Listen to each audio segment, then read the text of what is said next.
High, আমি বৈশাখী। আশা করি সকলে ভালো আছো।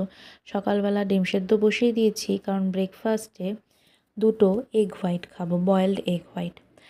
আর লাঞ্চে কি করে ব্যালেন্স মিলটা প্রিপেয়ার করব সেটাই দেখাতে গিয়ে আমি ভাতটা এখানে বেশি ক্যাত মারতে গিয়ে ভেটকে দিয়েছি। যাই হোক, নিয়ে নিয়েছি চিকেন ভর্তা, অল্প ভাত, আজকে ভাত খাবো সানডে বলে।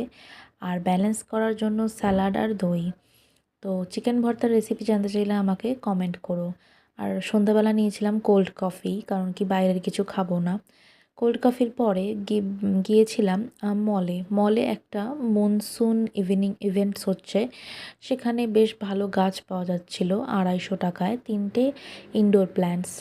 বাট আমার ইনডোর প্ল্যান্ট সেই সেম সবকটা সাকুলেন্ট আমার ঘরে ছিল, বাট আমার ব্যালকনিতে প্রপার সানলাইট লাগে না বলে তারা মরে গেছে।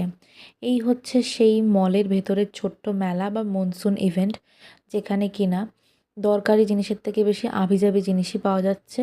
আর আভিজাবি জিনিসের মধ্যে তো রয়েইছে এই ললিপপ, এসব আজে বাজে খাওয়ার, যেগুলো বাচ্চারা দেখলে লাফালাফি করবে খাওয়ার জন্য। যাই হোক, বাট ডেকোরেশনটা কিন্তু খুব সুন্দর করেছিল। এখানে আমার খাওয়ার মতো কিছুই ছিল না, শুধু সুইট কর্ন ছিল। আর যেহেতু হ্যালো মনসুন, তাই ছিল পেঁয়াজি বা পকোড়া। Thanks for watching.